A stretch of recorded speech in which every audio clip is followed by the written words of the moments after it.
ವೀಕ್ಷಕರೇ, ಇವತ್ತು ಗ್ಯಾಸ್ಟ್ರಿಕ್ಗೆ ಮತ್ತು ಡಿಟಾಕ್ಸ್ಗೆ ಎರಡಕ್ಕೂ ಉಪಯೋಗ ಆಗುವಂತಹ ಡ್ರಿಂಕ್ನ ಹೇಗೆ ಮಾಡೋದು ಅಂತ ತೋರಿಸ್ಕೊಡ್ತೀನಿ. ನೀವು ನೋಡ್ತಾ ಇದ್ದೀರಾ ವಿಜಯ್ ಕರ್ನಾಟಕ, ನಾನು ನಿಮ್ಮ ಸಾರಿಕಾ. ಬನ್ನಿ ವೀಕ್ಷಕರೇ, ಈ ಡಿಟಾಕ್ಸ್ ಡ್ರಿಂಕ್ನ ಹೇಗೆ ಮಾಡೋದು ಅಂತ ನೋಡೋಣ.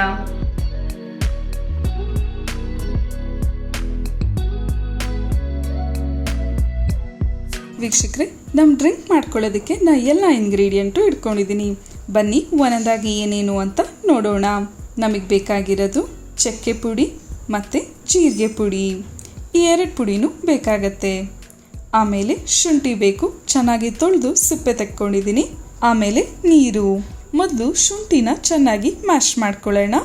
ನಾವು ಶುಂಠಿ ಬಳಸೋದ್ರಿಂದ ಏನಾದರೂ ಎದೆ ಉರಿ ಇದ್ದರೆ, ಗ್ಯಾಸ್ಟ್ರಿಕ್ಕಿಂದ ಇಲ್ಲ ಅಂತ ಹೇಳಿದ್ರೆ ಹೊಟ್ಟೆ ನೋವಿದ್ರೆ ಅದನ್ನು ಕಮ್ಮಿ ಮಾಡುತ್ತೆ. ನಮಗೆ ಶುಂಠಿ 2 ಸ್ಪೂನ್ ಅಷ್ಟು ಬೇಕಾಗತ್ತೆ. ಸೊ ಅದನ್ನು ಬೌಲಿಗೆ ಹಾಕೊಳ್ತಾ ಇದ್ದೀನಿ. ಇದಕ್ಕೆ 1.5 ಲೋಟದಷ್ಟು ನೀರನ್ನು ಹಾಕೊಬೇಕು. ಆಮೇಲೆ ಚಕ್ಕೆ ಪುಡಿ ಹಾಕೊಳ್ಳೋಣ. ನಂತರ ಜೀರಿಗೆ ಪುಡಿನ ಹಾಕೊಳ್ಳೋಣ. ಎಲ್ಲಾನು ಒಂದ್ಸತಿ ಚೆನ್ನಾಗಿ ಮಿಕ್ಸ್ ಮಾಡ್ಕೊಬೇಕು. ಚಕ್ಕೆ ಪುಡಿ ಹಾಕೋದ್ರಿಂದ ಡೈಜೆಷನ್ಗೆ ತುಂಬಾ ಒಳ್ಳೆಯದು. ಅದಷ್ಟೇ ಅಲ್ಲದೆ ಬ್ಲಡ್ ಶುಗರ್ ಲೆವೆಲ್ನ ಮೇಂಟೈನ್ ಮಾಡೋದಕ್ಕೆ ತುಂಬಾ ಸಹಾಯ ಮಾಡುತ್ತೆ.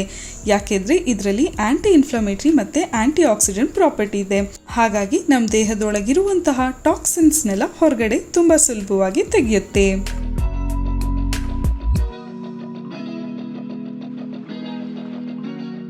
ಇನ್ನು ಜೀರಿಗೆ ಪುಡಿ ಗ್ಯಾಸ್ಟ್ರಿಕ್ಕಿಗೆ ತುಂಬಾ ಒಳ್ಳೆಯದು. ಹಾಗಾಗಿ ಗ್ಯಾಸ್ಟ್ರಿಕ್ ತೊಂದರೆನ ಕಮ್ಮಿ ಮಾಡಿ ನಮ್ಮ ದೇಹನ ಆರೋಗ್ಯವಾಗಿ ಇಡಿಸೋದಕ್ಕೆ ಸಹಾಯ ಮಾಡುತ್ತೆ. ಇವಾಗ ಇದನ್ನು ಬಿಸಿ ಆಗಕ್ಕೆ ಇಡೋಣ. ನಾವು 1.5 ಲೋಟದಷ್ಟು ನೀರನ್ನು ಹಾಕೊಂಡಿದ್ದೀವಿ. 1 ಲೋಟ ಬರೋ ಅಷ್ಟು ಚೆನ್ನಾಗಿ ಬಿಸಿ ಮಾಡ್ಕೊಬೇಕು.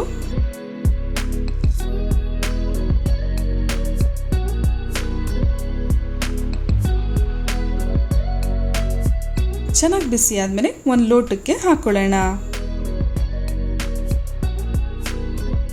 ಈ ಡ್ರಿಂಕ್ನ ವೀಕ್ಷಕರೇ, ನೀವು ದಿನ ಬೆಳಗ್ಗೆ ಖಾಲಿ ಹೊಟ್ಟೆಗೆ ಕುಡಿಬೇಕು. ನಿಮ್ಗೇನಾದರೂ ಟೇಸ್ಟು ಇಷ್ಟ ಆಗ್ತಾ ಇಲ್ಲ ಅಂತ ಹೇಳಿದ್ರೆ ಇದಕ್ಕೆ ಜೇನುತುಪ್ಪನ ನೀವು ಹಾಕೊಬೋದು. ನೋಡಿದ್ರ ವೀಕ್ಷಕರೇ, ಎಷ್ಟು ಸುಲಭವಾಗಿ ನಮ್ಮ ಡಿಟಾಕ್ಸ್ ಡ್ರಿಂಕ್ನ ಮಾಡ್ಕೊಂಡ್ವಿ. ಇದನ್ನ ಫಿಲ್ಟರ್ ಮಾಡಬೇಕು ಅಂತ ಏನಿಲ್ಲ, ಹಾಗೆ ಕುಡಿಬೋದು. ನಿಮ್ಗೇನ ಬೇಕಿದ್ರೆ ಫಿಲ್ಟರ್ ಮಾಡ್ಕೊಳ್ಳಿ. ನೀವು ಕೂಡ ಟ್ರೈ ಮಾಡಿ ನೋಡಿ. ನೋಡಿದ್ರಲ್ಲ ವೀಕ್ಷಕರೇ, ಈ ಡ್ರಿಂಕು ನಮ್ಮ ದೇಹನ ಡಿಟಾಕ್ಸ್ ಮಾಡೋದ್ರ ಜೊತೆಗೇನೆ ತೂಕನೂ ಕಮ್ಮಿ ಮಾಡುತ್ತೆ ಮತ್ತು ಗ್ಯಾಸ್ಟ್ರಿಕ್ನೂ ಕಮ್ಮಿ ಮಾಡುತ್ತೆ. ಸೊ ನೀವು ಕೂಡ ಟ್ರೈ ಮಾಡಿ ನೋಡಿ. ಮುಂದಿನ ಸಂಚಿಕೆಯಲ್ಲಿ ಇನ್ನೊಂದು ಟಿಪ್ಸ್ ಬಗ್ಗೆ ತಿಳಿಸ್ಕೊಡ್ತೀನಿ. ಈ ವಿಡಿಯೋ ಇಷ್ಟ ಆದಲ್ಲಿ ಲೈಕ್ ಮಾಡಿ, ಕಮೆಂಟ್ ಮಾಡಿ, ಶೇರ್ ಮಾಡಿ.